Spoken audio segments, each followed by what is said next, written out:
Kita lanjutkan perbincangan dengan pakar hukum internasional Profesor Hikmahanto Juwana dan juga Pak Soleman Ponto, mantan Kabais ya. Saya ke Pak Prof Hikmahanto. Prof, tadi saya menyinggung soal 5 faktor yang bisa menjadi penyebab ya lama tidaknya perang ini berlangsung. Salah satunya soal ekonomi, terutama harga minyak dunia. Nah, kira-kira apakah ini akan jadi salah satu dorongan untuk menghentikan perang kalau memang ada negosiasi soal harga minyak dunia, terutama saya yang paling menonjol saya melihat Tiongkok dan Rusia ini, Prof. Ya, sebelum saya menjawab itu, saya ingin mengomentari tadi Pak Menlu sudah mengapresiasi. Oke, silakan. Ya. Saya apresiasi juga apa yang dilakukan oleh Kementerian Luar Negeri dalam rangka perlindungan warga negara kita. Tapi saya mohon juga Pak Menlu untuk tidak melupakan warga negara kita yang mungkin ada di Israel dan minta untuk segera ke Yordania untuk kemudian bisa dievakuasi dari sana dan kemudian juga Lebanon karena ini wilayah-wilayah yang baik itu diserang oleh Israel maupun diserang oleh Iran begitu. Jadi warga negara kita harus diutamakan. Nah, terkait dengan pertanyaan tadi soal minyak, beberapa hari yang lalu Trump ditanya juga oleh wartawan bagaimana nih soal minyak karena Selat Hormuz ditutup oleh Iran. Trump mengatakan saya nggak care gitu, saya nggak perhatian terhadap masalah itu. Tapi kemarin ini beliau mengatakan bahwa ini menjadi concern mengenai masalah minyak ini.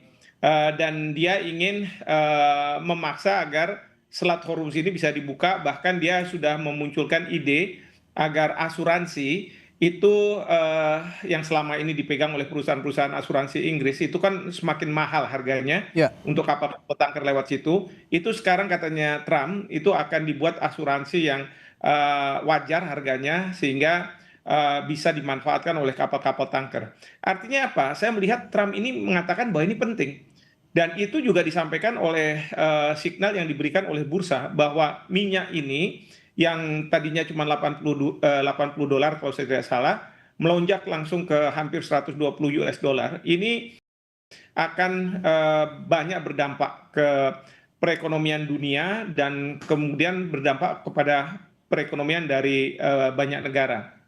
Nah, oleh karena itu, Trump kelihatannya tidak bisa membiarkan masalah ini. Sementara dari sisi Iran, itu saya mendengar berita bahwa Iran justru memanfaatkan agar bagi kapal-kapal dari negara yang benderanya akan keluar masuk, itu diperbolehkan sepanjang mereka mau mengusir duta besar Amerika Serikat atau Israel di negaranya. Jadi ini sudah ada syarat seperti itu. Daya tawar yang sangat kuat begitu ya, Prof?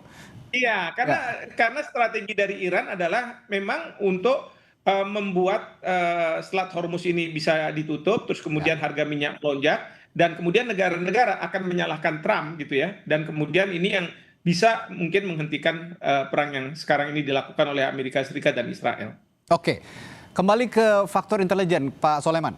Faktor intelijen dan proksi seperti misalnya Hezbollah, Houthis atau milisi Irak atau Suriah misalnya yang juga ikut membantu Iran, ini bisa memperpanjang durasi perang atau tidak kira-kira? Nah, apakah Iran juga akan mengaktifkan poros perlawanan secara penuh dan berapa lama itu bisa menahan serangan Israel dan Amerika Serikat, Pak Soleman kira-kira? Ya, saya memperkirakan dalam 2 minggu ini Iran masih akan menyerang. Kenapa? Karena masih dalam amarah untuk membalas dendam kematian sang ayah. Saya kira itu masih akan dalam 2 minggu ini. Setelah 2 minggu itu, baru mereka akan melihat apakah serangan ini menguntungkan atau semakin membuat balasan-balasan itu juga akan membuat mereka menjadi abu. Jadi menang jadi arang, kalah jadi abu. Nah, ini juga akan menjadi bahan perhatian. Kalau nanti menyerang tapi juga akan semakin kalah, kan itu bukan semakin kalah, semakin hancur juga, itu juga akan menjadi bahan pertimbangan. Ya, kembali ke Prof. Prof, kalau Anda tadi menyinggung ada warga sipil lah ya, termasuk warga negara Indonesia yang berada di Beirut, Lebanon, yang digembur habis-habisan oleh Amerika Serikat dan juga Israel, Israel terutama ya, lalu juga ada di Israel itu sendiri yang digembur habis-habisan oleh Iran. Saya ingin menanyakan begini, jika perang berlangsung lama, misalnya berbulan-bulan atau bahkan ya amit-amit jangan sampai bertahun-tahun gitu ya, sebenarnya apa implikasi hukumnya terhadap hak asasi manusia, korban sipil dan potensi tuduhan kejahatan perang bagi kedua belah pihak, Prof. Hik? Ya, jadi dalam konteks seperti sekarang ini, memang yang berlaku adalah hukum perang, hukum humaniter internasional. Ya. Nah, memang banyak pelanggaran-pelanggaran yang dilakukan oleh pihak-pihak yang berkonflik, apakah itu dari Amerika, dari Israel, bahkan juga dari Iran. Dan mungkin juga dari pihak yang lain yang ikut dalam konflik ini. Misalnya saja menyerang sekolah yang kemarin dipermasalahkan, sekolah di Teheran ya, bagi perempuan. Lalu kemudian juga ada gedung-gedung sipil, kemudian juga bandar udara. Ini memang alasannya sekarang ini adalah itu collateral damage, artinya bukan jadi sasaran tapi terdampak.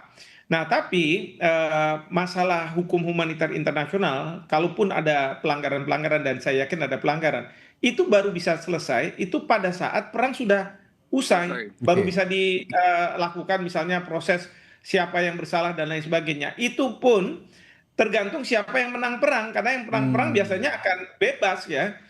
Justru yang kalah perang yang akan menjadi pecundang. Meskipun kalau Amerika yang kalah perang seperti perang Vietnam, dia bisa terbebas juga dari hal-hal tersebut karena mungkin negara besar begitu ya. Tapi ini yang saya lihat bahwa itu akan nantinya setelah perang usai baru kemudian ada permasalahan-permasalahan terkait dengan adanya pelaku kejahatan perang atau bahkan kejahatan terhadap kemanusiaan dan genosida mungkin dan lain sebagainya. Baik, tentu saja kita berharap tidak sampai berlarut-larut ya perang ini berlangsung. Terakhir saya ke Pak Soleman. Pak Soleman, saya juga ingin membahas soal kelemahan terbesar Amerika Serikat dan Israel dalam konflik panjang ya, dalam rentetan konflik panjang, atau mungkin Anda juga punya historis tersendiri terhadap kekuatan militer Amerika Serikat dan juga Israel, misalnya logistik, dukungan domestik atau biaya ekonomi dan sebaliknya. Ini kekuatan Iran dalam mempertahankan perang berkepanjangan versus Amerika Serikat dan juga Israel dengan beberapa kelemahan ini bagaimana? Ya, sangat lemah kalau berpanjang-panjang karena dia datang hanya dengan kapal. Kalau datang dengan kapal, ya itu sangat terbatas, itu logistiknya terbatas, belum lagi psikologis manusia-manusia yang mengawaki kapal. Itu sangat terbatas, sehingga tidak akan bisa lama bertahan. Sedangkan Iran itu ada di darat, itu dia bisa lama. Kemudian kalau Israel bagaimanapun juga Israel itu kecil tempatnya. Kalau Iran menyerang dengan rudal-rudal yang tua itu tadi, diserang utara, jatuh selatan, kemana-mana, Israel juga nanti akan kewalahan sendiri. Jadi masing-masing punya kelemahan sendiri. Nah, untuk Iran sendiri, Israel sampai hari ini masih menguasai wilayah udara Iran. Pesawat-pesawat Israel masih bisa menyerang, bisa terbang dengan bebas. Nah, tapi Iran dengan rudal-rudalnya juga bisa menyerang ke sana kemari. Jadi di sini kita sudah lihat, nah nanti makin lama semuanya itu akan capek sendiri.